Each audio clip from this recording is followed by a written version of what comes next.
ओम भूवं भुवावं स्वावं महावं जनावं तपावं सत्यम् ओम तत्सवितुर्वरेण्यं भर्गो देवस्य धीमहि धियो यो नः प्रचोदयात् ओम एकदन्ताय विद्महे वक्रतुण्डाय धीमहि तन्नो दन्तिः प्रचोदयात् ओम लं ओम शं शं शं ओम चतुर्मुखाय विद्महे हंसारूढाय धीमहि तन्नो ब्रह्मा प्रचोदयात् ओम भं भं यं रं लं ओम नारायणाय विद्महे वासुदेवाय धीमहि तन्नो विष्णुः प्रचोदयात् ओम रं रक्षाज्ञम् ओम महाज्वाला विद्महे अग्निदेवाय धीमहि तन्नो अग्निः प्रचोदयात् ओम आपो ज्योतिरस्वामृतं ब्रह्मर्भुर्भुवः ओम शांती। वेदात जी विद्या सांगितलेली आहे तीच विद्या वेदात हे हृदय आहे आणि हे आपल्या हृदयाचा फोटो या ठिकाणी दिलेला आहे आणि त्याच्यामध्ये आपल्याला जीव आत्मा आणि जीव आत्मा या दोन गोष्टी सांगितल्या आहेत. आपल्या हृदयाच्या उजव्या बाजूला आत्मा आहे आणि डाव्या बाजूला जीवात्मा आहे असं वेदात सांगितलेलं आहे. तर हे दोन्ही कार्य कसे करतात, त्यांचं कार्य कसं चालतं, आपल्या शरीरामध्ये दोन्ही कार्य करत असले तरच आपल्याला जीवन सुख आणि समृद्धी मिळते. वेदामध्ये जी आत्मा आणि जीवात्मा सांगितलेला आहे तेच ज्ञान विज्ञानमध्ये ये व्ही नो आणि ये यू ये आत्म्याला ये व्ही नो आणि ये व्ही नोला जीवात्मा म्हटलेला आहे. विज्ञान हे शोधून काढत असलं तरी धर्मामध्ये आपल्या प्रथम सांगितलेलं आहे. ज्याला ज्याच गरज आहे त्याने वेद वाचा तुम्हाला माहिती मिळेल. तो जी आत्मा आहे ते आत्मा होल्टेज नंबर 3 म्हणजे कोणत्या पद्धतीचा आहे, तो कोणता छंद आहे. या ठिकाणी अनुष्टुप छंद आणि गांधार स्वर विष्णू तत्वाचा छंद आहे. हा आपल्या शरीरामध्ये जीवात्मा कार्य करतोय तो सिद्ध झालेला आहे. आणि आत्मा जर रहस्यमय कथा ही व्होल्टेज नंबर 3 आपल्या हृदयामध्ये आहे आणि जीवात्माचा व्होल्टेज नंबर 6 हा डाव्या बाजूला आहे आणि त्याची माहिती आहे इथे दिलेली आहे. तर तो जो व्होल्टेज नंबर आहे तो 6 आहे डाव्या बाजूचा आपल्या हृदयामधला आणि तो व्होल्टेज नंबर 6 आहे. त्याची देवता आहे दत्तात्रय महाराज आणि छंद आहेत त्रिष्टुप दैव स्वरा. हे दोन्ही स्वर जेव्हा आपल्या शरीरामध्ये व्यवस्थित चालतील तेव्हा आपलं हृदय व्यवस्थित काम करतं. आपल्या शरीरामध्ये आत्मा आणि परमात्मा आणि आत्मा म्हणजे आत्मा आणि जीवात्मा हे दोन कार्य करतात. आता या ठिकाणी सांगायचा मुद्दा असा आहे, जर आपला समजा आपण व्होल्टेज आपलं शरीरामध्ये जीव आत्मा काम करतो का, आपण जरी शिजी काढला तर व्होल्टेज नंबर 3 हा जर या ठिकाणी दाखवला आहे, एक नंबर म्हणजे पॉझिटिव्ह असेल तर तो 100% काम करतो. 2 नंबर सारखा असेल तर त्याच्यावरती कुठल्या तरी अज्ञात लहर येऊन त्याला त्रास होतो. 3 नंबर आहे चित्र विचित्र आपल्या शरीरात घाबरटपणा येतो आणि 4 नंबरचा जो दिलेला आहे इथं व्होल्टेज, तर अशा 4 नंबर जर व्होल्टेज आला तर आपल्याला पूर्वजन्मातले काही दोष आहेत त्याचा इथं परिणाम होतो. कारण त्यामुळं त्या ठिकाणी त्याला पितृदोषासारखे प्रकार झालेले दिसतात. तर या ठिकाणी जो आत्मा आहे त्याबद्दल आपण आता बोलतो. विज्ञानामध्ये आत्म्याला शाणू म्हणतात, मोठं अक्षर आहे पण आपण संक्षिप्त तयार केलं आहे. तर तो शाणू जो आहे तो शाणू आपल्याला आपल्या उजव्या बाजूला असतो आणि तो नंबर 3 आहे. तो जर समजा 6 mm 10 mm आला तर आपल्याला आपला उजव्या बाजूचा जो हृदय आहे त्याच्या खालच्या वरचे झाडपा जे आहे ते व्यवस्थित काम करतात आणि आपलं हृदय व्यवस्थित काम करते, सिद्ध होतं, भीती वाटत नाही. ज्या वेळेस 2 नंबरला जर समजा असं व्होल्टेज निघाला तर घाबरेपणा येतो, भीती वाटते, थरथर कापतो आणि कुठली तरी अदृश्य शक्ती आपल्या आत्म्यावर परिणाम करते, हे सिद्ध होतं. ते हटवण्याकरता आपल्याला या ठिकाणी ओम नारायणाय विद्महे वासुदेवाय धीमहि तन्नो विष्णुः प्रचोदयात् अनुष्टुप छंद गांधार स्वरा अशा दृष्टीने या ठिकाणी मंत्र म्हणून छंद म्हणावा लागणार आहे. आणि तो छंदातून जेव्हा आपण मंत्र म्हणून तेव्हा 3 नंबरचा जो व्होल्टेज आहे आत्म्याचा तर तो निश्चित स्वरूप किती कार्य करतो, कसा करतो ते आपण पाहिलं पाहिजे आणि ते आपण शोधून पाहू शकतो. कारण हे जे आहे हे वेद आहे आणि वेदामध्ये माहिती दिलेलं आहे. त्याला छंद आणि स्वर हा 3 नंबर जो व्होल्टेज आहे तो अनुष्टुप, छंद आणि गांधार स्वर 6 ते 10 mm आला तर आपल्या शरीरामध्ये 100% परमात्मा आहे. तो आपला प्रसन्न आहे, रिद्धी सिद्धी ऐश्वर्य प्रसन्न आहे, आपलं जीवन सुखी समृद्ध आहे हे सिद्ध होतं आणि प्रत्येक कामात आपल्याला यश मिळतं. त्याचप्रमाणे हा जर समजा आधी कोणी आला तर काय आला यश मिळतं, काय आला अपयश, काय अपयश. आणि जर तो निगेटिव्ह आला नंबर 3 तर आपण कर्जबाजारी होतो, पैसा धन दौलत आपल्याला मिळत नाही.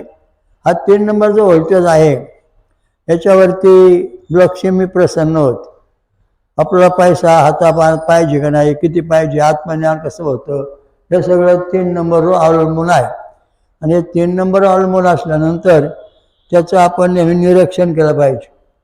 आपल्याला अडचण काय होती, मग जादू टोना करणे भानामध्ये असे आपण पळापळी करतो, डॉक्टरला जातो, छाछीवाल्याकडे गाठतो आणि काही समाधान मिळत नाही आणि मग कुठेतरी काहीतरी करतो, आपल्या नशिबात असं होईल म्हणून कपा हात लावून बसतो.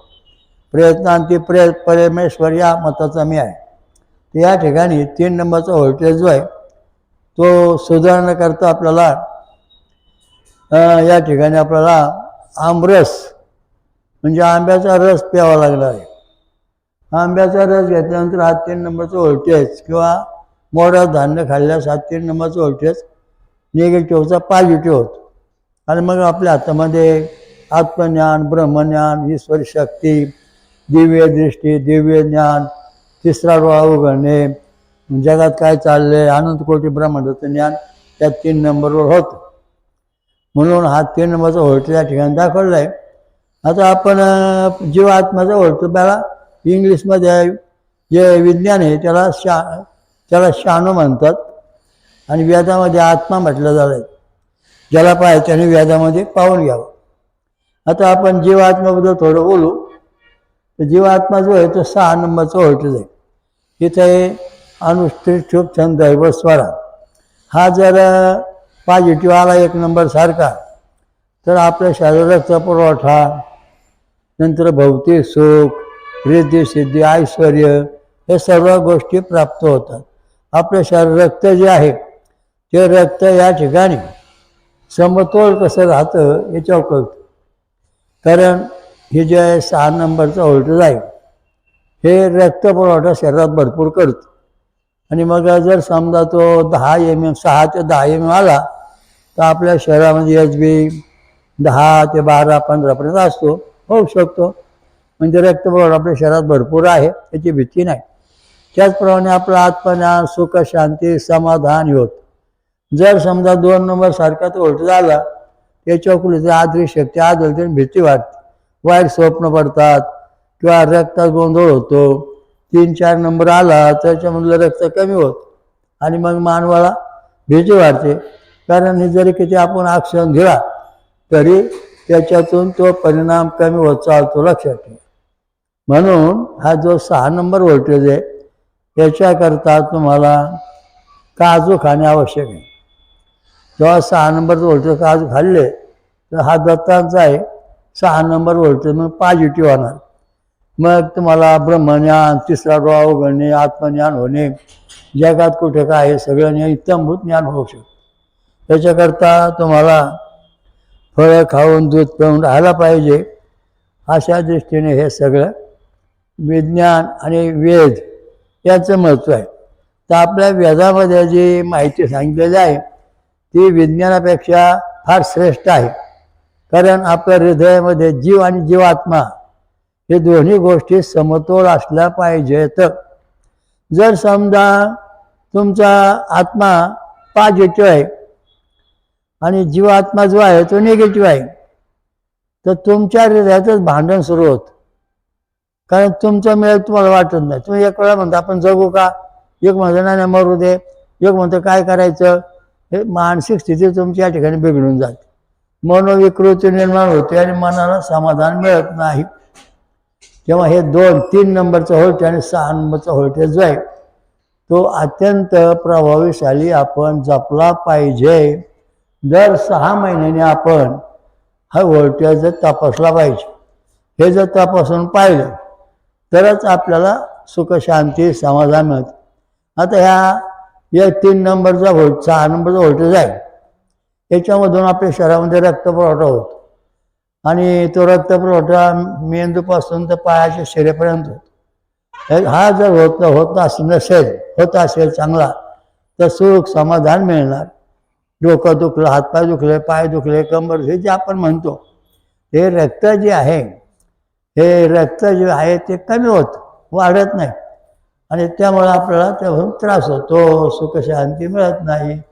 हा महत्त्वाचा मुद्दा आहे. म्हणून आपण या ठिकाणी जे व्होल्टेज दाखवले त्याप्रमाणे आपली कोणती अवस्था आहे ती आपण पाहिली पाहिजे आणि ते पाहिल्यानंतर मग आपल्याला या ठिकाणी विश्वधर्म लाभ बोर्ड युनिव्हर्सिटी शिरूर पुणे हा क्रमांक जो आजचा प्रमाणाचा आहे तो 11,111 प्रवचन आपण आतापर्यंत समाजापुढे देऊन त्यांना ज्ञान शिकवलं आहे. तर त्याप्रमाणे दररोज थोडं थोडं ते ज्ञान सांगणार आहे. तर ते तुम्ही 8-8-60 सालापासून हे संशोधन केलं आहे. मानवाचा हृदयाचा विकार, त्याला अटॅक येणे, झटका येणे, बिळद पेशी खराब होणे हे दोन्ही गोष्टी का होतात तर त्याचा 1 नंबर हा जो 3 नंबर आहे हा पॉझिटिव्ह आहे. तेव्हा त्याला 3 नंबर पाहतो आपल्या शरीरात परमात्मा म्हणजे आत्मा व्यवस्थित कार्य करतो आहे. पण जर 6 नंबर व्होल्टेज जो आहे तो जर निगेटिव्ह झाला तर आपल्या शरीरात सुरू होतो आणि मग आपण घाबरेपणा येतो, बेशुद्ध अवस्था निर्माण होते, कोमा जाण्याची अवस्था निर्माण होते किंवा जीवा बेतण्याची अवस्था निर्माण होतो. या असं सुरू होतं. तेव्हा म्हणजे सगळ्या व्होल्टेजचा फसली गरज नाही. व्यादा सांगितले तेवढेच 3 नंबर अनुष्ठूप छंदगांधर स्वरा असून त्याची आत्मदेवता आहे. दीर्घतमा नावाचा ऋषी आहे आणि गायत्री छंद षडजा स्वर आहे त्याचा अनुष्ठूप छंदगांधर स्वर आहे आणि जो जीवात्मा आहे त्याचा जीवात्मा देवता दीर्घतमा ऋषी जीवात्मा देवता आणि त्रिष्ठूप छंद दैव स्वर आहे. अशा दृष्टीने हे सगळे दोन्ही ठिकाणी जे ठोके पडतात ते कमी जायचं आहेत. कारण या ठिकाणी 3 नंबर जो आहे 32 अक्षरांचा ध्वनी आहे आणि हा जो 6 नंबरचा आहे तिथं 48 अक्षरांचा ध्वनी आहे. म्हणजे 40 अक्षराचा ध्वनी हा 6 नंबरला 48 अक्षराचा ध्वनी आहे. त्यामुळं आपलं नशीब कसं आहे हे आपण जाणू शकतो. आपलं नशीब पाहायचं असेल तर प्रात्यक्षिक पाहतो, गप्पा मारून चालत नाही. बोबाजी ढोंगबाजी आता हे जे समाजात चाललं आहे हे आपलं हाणून पाडायचं आहे. सत्याचं लोकांना ज्ञान द्यायचे, वेदामधलं ज्ञान सांगायचे. वेदामध्ये सगळी माहिती आहे पण आता आज वेळ नसल्यामुळं ते सुरू काय वाचून दाखवण्यात आलं नाही, माहिती सांगितली. तर त्या दृष्टीने सगळं उत्तम चालतं. तर आपलं जो आहे हे सगळं तयार होईल तेव्हा आपला परमेश्वर प्राप्ती होण्यास सुरुवात होते. 3 आणि 6 नंबर जेव्हा व्यवस्थित असतील तेव्हा आपल्याला परमेश्वर साक्षात्कार ईश्वर प्राप्ती. आता पारायण करतो आपण, या पारायणामधून 3 नंबर आणि 6 नंबर हे दोन्ही समतोल होतात. म्हणून पारायण महत्व आहे. पारायण करायचं म्हणजे दोन्ही जीवात्मा आत्मा आणि जीवात्मा हे दोन्ही समान शरीरात हृदयामध्ये चालले पाहिजेत. त्याला म्हणतात हे पारायण केल्यावर समतोल होतात. श्री गुरुदेव दत्त महात्म्य किंवा अनेक ग्रंथ वाचतो आपण पण त्याच्यात ते सिद्ध होत नाही. कारण याला गायत्री मंत्र, गायत्री छंद, उष्णिक छंद, अनुष्ठूप छंद, ब्रती छंद, पंक्ती छंद, त्रिष्ठूप छंद, नंतर जगछंद हे सगळे छंद आहेत. म्हणजे त्यांचे आकारमान आहेत, त्यांच्या लहरी आहेत. त्या लहरीप्रमाणे हे सगळे शरीरात चालतं आणि ते छंद जर आपल्या व्यवस्थित उमटले तर आपला अभ्यास तो योगाभ्यास आपण करतो. परंतु दिवसा नागपुडी 10 नागपुडीतून हवा चालली पाहिजे, रात्री उज्यातून सूर्योदय सूर्यास्ताला दोन्ही समान चालले पाहिजेत. तेव्हा हे जीवात्मा आणि आत्मा दोन्ही समान आपल्या हृदयात कार्य करतात. हा महत्त्वाचा मुद्दा आहे. म्हणजे दिवसा डावा स्वर चालला पाहिजे आपल्या नाकातला, आणि रात्री उजवा चालला पाहिजे. सूर्योदय सूर्यास्ताला दोन्ही स्वर समान पाहिजेत. तेव्हा आपल्या म्हणजे आत्मा आणि जीवात्मा जो आहे, हे दोन जे ये शहाणो आणि ये विनो, आत्मा शहाणो आणि जीवात्मा ये विनो, हे दोन्ही समान जेव्हा आपल्या शरीरात चालतील तेव्हा आपल्याला जेव्हा स्वप्न पडणार, देव भेटणार, साक्षात्कार होणार. तसं होत नाही. आम्ही लय पारायण केली हो, 1000 पारायण केली, 500 पारायण केली, 400, पण देव भेटलाच नाही. याचं कारण आपल्या शरीरात काय दोष याचा आपण कधी विचार केला नाही. आपले व्होल्टेज जे 3 नंबर आणि 6 नंबर हे दोन, जेव्हा जीव आणि शिव, आता हे बघा या ठिकाणी हा पहिला नंबर आहे तो उजवीकडचा शिव आणि डावीकडचा जीव, हे दोन एकरूप होणार तेव्हा आपला परमेश्वर प्राप्ती होते. तशी होत नाही आणि तशी प्राप्ती होतच नाही. जर समजा तुमचा जीव आत्मा निगेटिव्ह असेल आणि आत्मा जो आहे तो पॉझिटिव्ह असेल, voltage number 3 positive, voltage number 6 negative, तर तुम्हाला बाहेरून अदृश्य शक्तीचा त्रास होणार. नंतर शरीरामध्ये निर्णय वेदना होणार, भीती वाटणार, कार्य होणार नाही. पुढेच केलं का आलं मागं, पुढे केलं का चाललं मागं. याचं यश मिळत नाही आपल्याला. यश मिळवण्याकरता आपल्याला याची अत्यंत गरज आहे. हे जेव्हा व्होल्टेज नंबर जीवात्मा आत्मा जीव शिव ऐक्य होईल तेव्हा आपल्याला परमेश्वराचा रस्ता सापडतो. मग आपण देवधर्म करायला तसं करू शकत नाही. आपण आस्तिक का बनत नाही? तर आपला जीव आणि शिव 3 नंबर व्होल्टेज आणि 6 नंबर व्होल्टेज हे समान न झाल्यामुळं आपण आस्तिक बनत नाही. पण जेव्हा जीव आणि शिव दोन्ही समान असतील तेव्हा आपण धार्मिक बनतो, माळा घालतो, दीक्षा घेतो, जप करतो, तप करतो, परमेश्वरावर विश्वास बसतो, परमेश्वराचा साक्षात्कार होतो, देव भेटतो. अशी वस्तू ते. आता हे झालं महत्त्वाचं. पुढे आपल्याला स्वर्गात जायचं, जीवनपणी स्वर्गामध्ये नंबर लागला पाहिजे. आता याच्याकरता आपण म्हणणार असं म्हणू तसं म्हणू, पण तसं चालत नाही. कारण तुमचा रक्तगट जर ए बी असेल तर तुझं व्होल्टेज नंबर 3 आणि व्होल्टेज नंबर 6 हे गणित तत्वात चालतात. आणि जर तुमचा रक्त ओ असेल तर हे दोन्ही व्होल्टेज विष्णू तत्वात चालतात. तुमचा रक्त ए असेल ते दोन्ही व्होल्टेज शिवतत्वात चालतात. तुमचा रक्त बी असेल ते दोन्ही व्होल्टेज बी तत्वात चालतात. म्हणजे गणपती, विष्णू, शंकर आणि सूर्यनारायण याच्या खाली आधिपत्याखाली चालतं. याचं जर आपण बघा सांगतो तुम्ही काय करा, रक्ताला मंत्र म्हणा. बरं, मग काय आता विषय काढून आणला. आता काय लोकांनी मला विषय आधी काढून दाखवला आणि मग नंतर तो विषय जे काढल्यानंतर पाहिलं बा तर यांचा 3 नंबरचा व्होल्टेज आहे तो निगेटिव्ह आहे आणि 6 नंबरचा व्होल्टेज पॉझिटिव्ह आहे. म्हणजे शरीर प्रकृती मध्यम आहे, परंतु आत्मज्ञान, ब्रह्मज्ञान किंवा ईश्वर प्राप्तीचं जे ज्ञान आहे ते या शरीरामध्ये होत नाही, कारण तो निगेटिव्ह आहे. जेव्हा तो 3 नंबरचा व्होल्टेज पॉझिटिव्ह झाला मग त्याला आणि जीव आत्मा 6 नंबर व्होल्टेज पॉझिटिव्ह झाला मग तुम्हाला हे ज्ञान व्हायला सुरुवात, ईश्वर प्राप्ती व्हायला सुरुवात होते. तशी ईश्वर प्राप्ती होत नाही. अत्यंत महत्त्वाचा मुद्दा आहे. आणि ईश्वर प्राप्ती व्हायची म्हणजे मला ते दोन्ही सगळे एकत्र. मग आता कुठे जायचं आपल्याला? जायचे देवलोकात.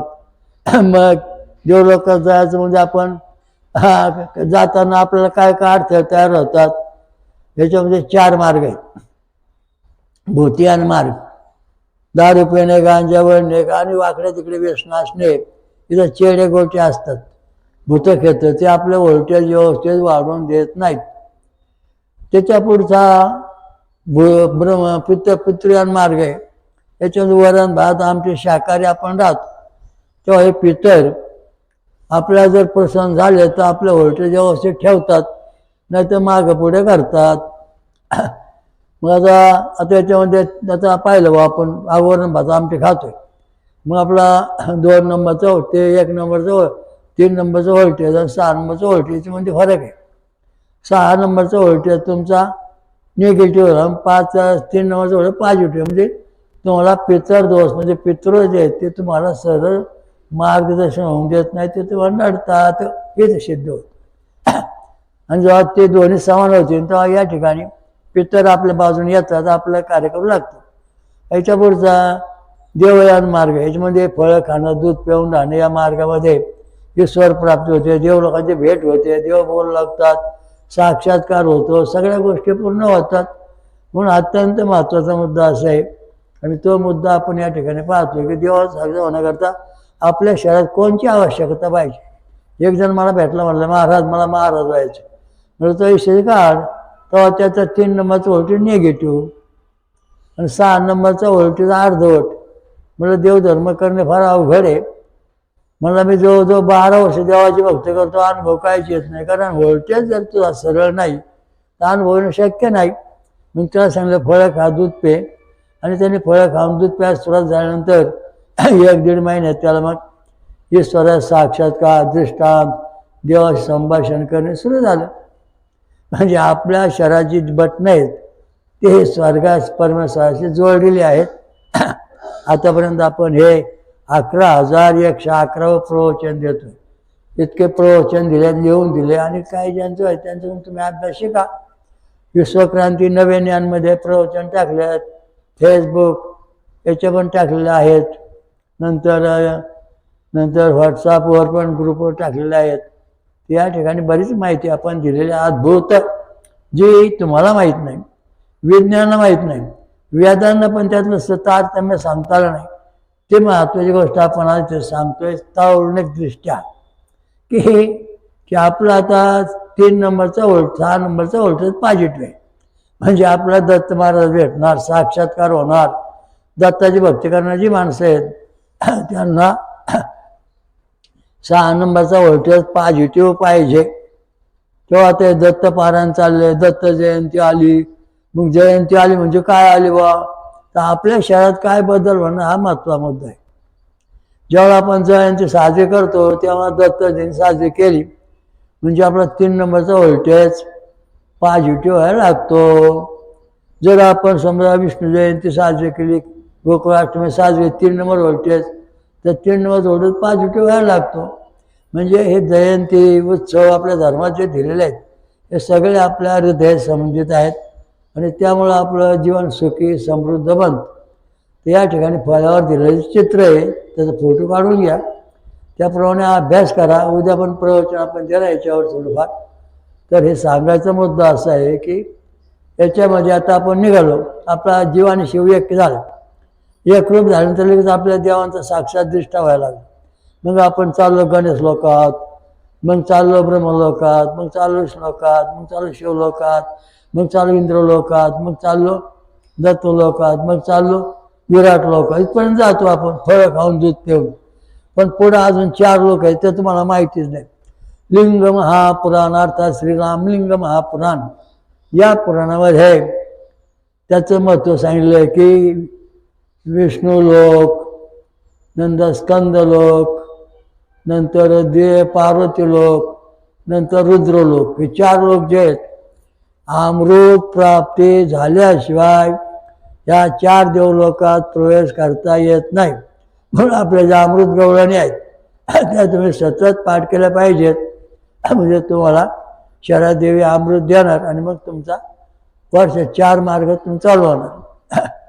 आता विष्णू महालोक जो आहे त्याच्याकडे गोलोक येतो, नंतर स्कंद लोक हा जो हा कार्तिका लोक येतो, पार्वती लोक इथं पंचमहासागरेश्वरी देवीचा लोक होतो, रुद्र लोक आहे, शिवशंकर लोक येतो. या 4ही लोकात जाण्याकरता आपल्याला अमृत प्राप्ती व्हावी लागते. आणि ते प्राप्त झाल्यानंतर आपण 4 लोकात जातो. त्याच्यानंतर तिथून पुढं निघायचं परमधामला, अनंत कोटी प्रकाश अंतरावरती परमधाम. आणि त्या परमधामामध्ये आपल्या हिंदू धर्माचा देव राहतो. ओम सहस्रीशा सहस्राक्षा सहस्रपात स भूसुरत्या दशांगुलम. आणि या ठिकाणी आदिमाया शक्ती पण राहते. आता त्या ठिकाणी भगवान कृष्णाने अर्जुनाला विश्वरूप दाखवलं, तो परमात्मा पुढे राहतो परमधाम. आता या ठिकाणी यमुना देवीने जे विश्वरूप दाखवले हे कुठं राहते, परमधामामध्ये आदिशक्ती. हे शास्त्र आहे की आपली प्रगती जेव्हा ह्या विश्वरूपासारखी पूर्ण होईल तेव्हा आपण परमधामात जाण्यास योग्य होत असं होणार नाही. म्हणून आपण यांना देव मानतो, परमेश्वर मानतो, भक्ती करतो. नुसत्या गप्पा मारत नाही. गप्पा मारून काय होणार नाही. तुम्हाला ईश्वर प्राप्ती केली पाहिजे. तुमच्या जीवाचा विकास झाला पाहिजे आणि विकास झाला तरच तुम्हाला समाधान मिळेल. विज्ञान आहे, गप्पा मारायचं काम नाही. आतापर्यंत कोट्यावधी लोकांनी याचा अनुभव घेतला. कोट्यावधी लोक अमेरिका, रशिया, जपान, चीन. माझं संशोधन नासा केंद्रामध्ये जातं आणि ते नासा केंद्र जागतिक कीर्तीचं आहे. त्याच्यावर विचार केला जातो. कधी कधी आम्हाला त्याचे फोन येतात किंवा त्यांची कोणी माणसं भेटतात. तुम्ही तुमचं संपूर्ण चालू ठेवा, लोकांचे अनुभव लिहून घ्या. त्या दृष्टीने अत्यंत महत्त्वाचं संशोधन आहे. हा धर्माची अंधश्रद्धा आहे ती नष्ट होऊन जाणार आहे. तुम्हाला देवप्रसन्न करून घ्यायचं आहे ना, पारायण आदत्त जयंती चालू आहे आज, म्हणजे त्याचा कार्यक्रम चालू झालेला आहे. तेव्हा तुम्हाला 6 नंबरचा व्होल्टेज हृदयातला जो आहे तो आज तपासून बघा तुम्ही. आणि मग ग्रंथ वाचा, पारायण करा, फळं खा, दूध प्या आणि मग 2 महिने परत तुमचा हिस्ट्री काढा. तुमच्या शरीरामध्ये किती बदल झाला हे तुम्हाला कळेल की देवाने आपल्याला किती कृपा केली, किती केली नाही, नवनाथ प्रसन्न झाले की नाही, हे 6 नंबरवर चालतं. तर हे या ठिकाणी अत्यंत महत्त्वाचा मुद्दा आहे. तो तुम्हाला थोडक्यात सांगितलेला आहे. याचा पुढचा भाग उद्या पाहू. ओम दत्त दत्त राम राम, ओम दत्त दत्त राम राम, ओम शिव शिव श्याम श्याम, ओम शिव शिव श्याम. दररोज संध्याकाळी या ठिकाणी विश्वधर्म लाभ बोर्ड युनिव्हर्सिटीचा प्रवचन क्रमांक आज 11,111 प्रवचन आपण समाजापुढे दिलेले आहेत. आणि आता त्याच्या पुढचं प्रवचन उद्या चालू आहे. हृदयाच्या गडबड प्रत्येकाला त्याची गरज आहे. हृदय जर नीट नसेल तर तुमचा मेंदू कार्य करणार नाही. तर उद्याच्या वर्षी आज बोलू. आज पहिला दिवस आहे, थांबू.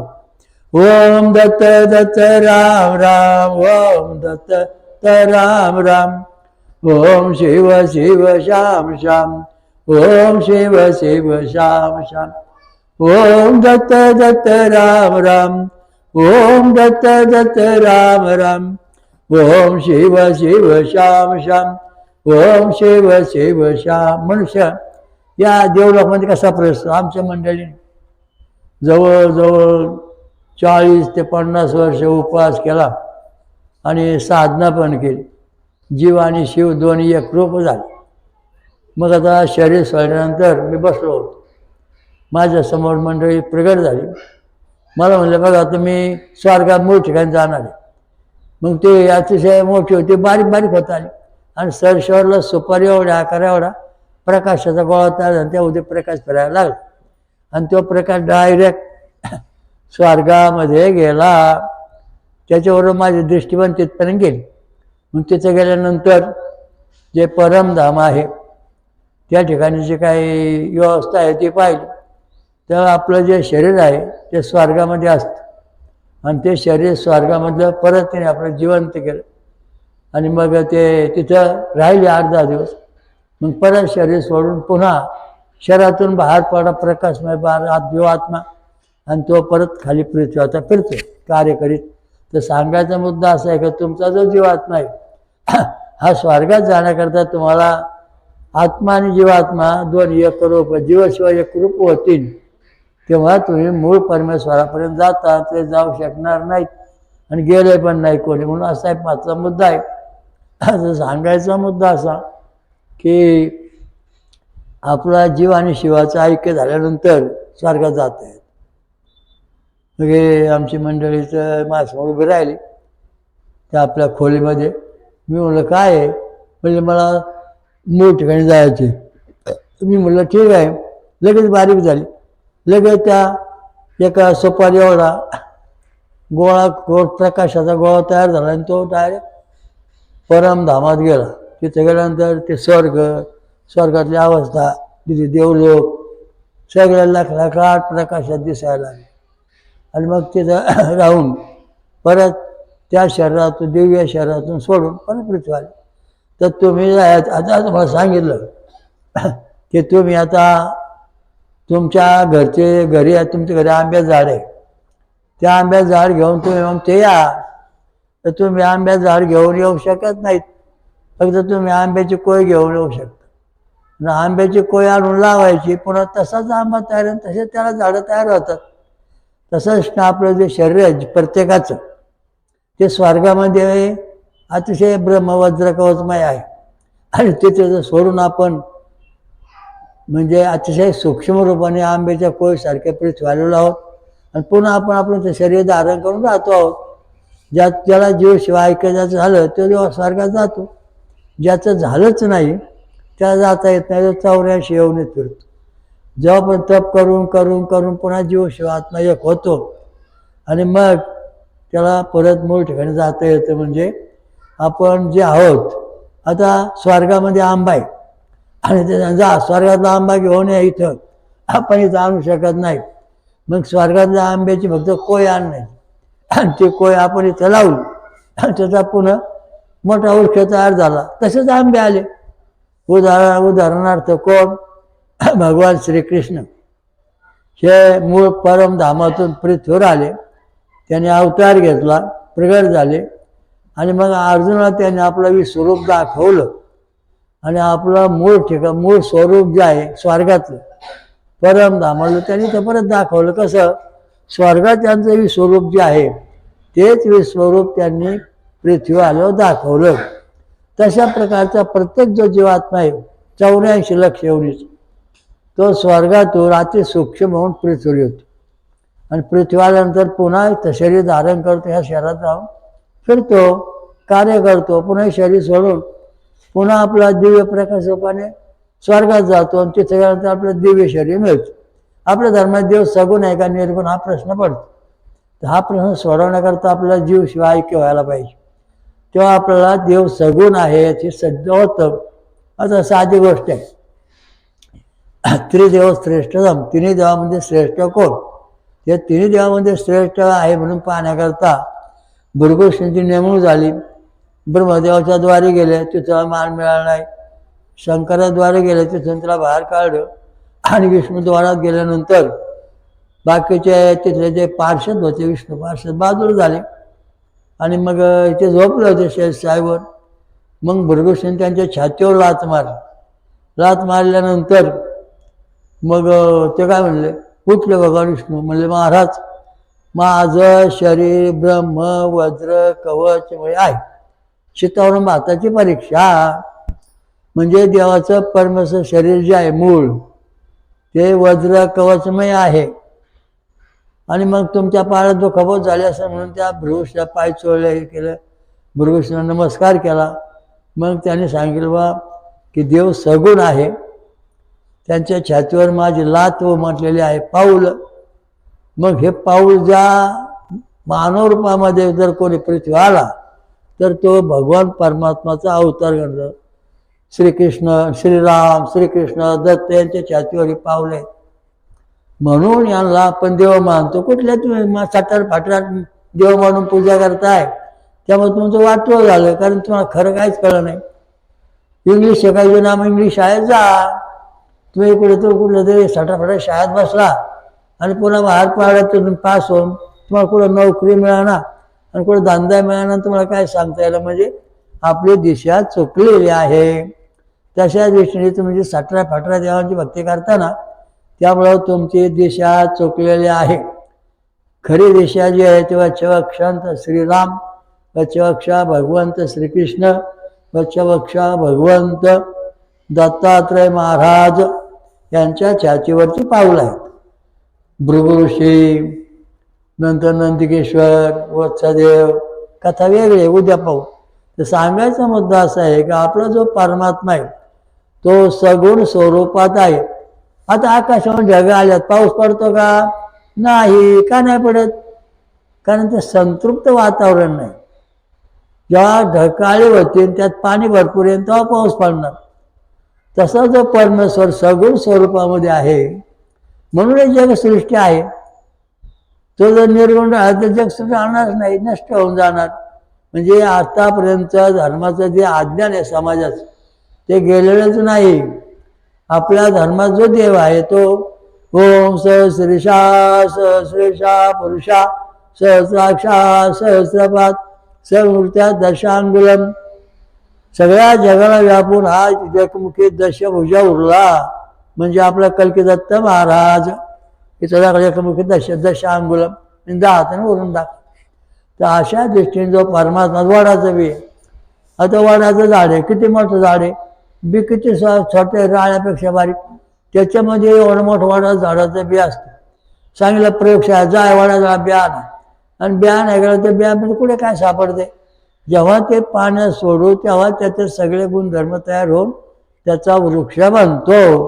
त्याप्रमाणे आपण जेव्हा देवाची भक्ती करू, आचरण शुद्ध ठेवू, फळ खाऊ, दूध पिऊ, पारायण करू, एक चित्त एकाग्र राहू, जीव ऐक्य होईल, तेव्हा आपला परमेश्वराचा साक्षात्कार दृष्टांत होतो. आता तुमच्या जे देवदेवता आहेत, सटरा फटरा देव, आला आजोबा, आला पंजोबा, आली मारी आई, आली अमुक, तुमची आजी आली, पणजी आली, यांचा काय उपयोग आहे? आजी पणजींचा काय उपयोग नाही, कारण यांनी स्वर्गच पाहिलं नाही. तुमचे जे गुरु महाराज आहेत त्यांनी स्वर्ग पाहिलेला नाही, त्यामुळं त्यांना शिष्य बनवण्याचा अधिकार नाही. ज्यांनी स्वर्गात जाऊन आलेत जे महात्मे, त्यांनाच फक्त ईश्वर प्राप्ती करण्याचा म्हणजे शिष्य बनवण्याचा अधिकार आहे, बाकींना अधिकार नाही. कोणाला आपण गुरु मानून त्याची पूजा करतो, कोणाच्या पाया पडतो. मुख्य गुरु पक्षक्षा भगवंत परमात्मा जो आहे तो मुख्य गुरु, सगळ्या जगाचा नियंत्रण, त्याची भक्ती करा. कोणकोणते देव आले याच्यामध्ये, श्रीकृष्ण आले, राम आले, पांडुरंग आला, दत्त आले. तर हे परिस्थिती अशी आहे. मग शंकर आले का नाही, शिव पण आले विश्वरूपामध्ये. हे जे विश्वरूप दाखवलं ना, आतापर्यंत पुष्कळ देवी झाल्या. तुम्ही मला सांगा बा, कोणत्या देवीने विश्वरूप दाखवलं? कृष्णांचं जसं विश्वरूप दाखवलं तसं तुमच्या धर्मातल्या कोणत्या देवीने कोणाला विश्वरूप दाखवलं असं कुठे इतिहास आहे का? अजिबात सापडत नाही. मुद्गल पुराणामध्ये देवीचं विश्वरूप सांगितलेलं आहे, हे वर दाखवल्याप्रमाणे. तर हे स्वरूप यमुना देवीला प्राप्त झालेलं आहे आणि त्या दृष्टीने हे कार्य चालू आहे. तर सांगायचा मुद्दा असा आहे, तुम्हाला जर समजा ईश्वर प्राप्ती पूर्ण करायची असेल तर तप करायचं. तप म्हणजे काय?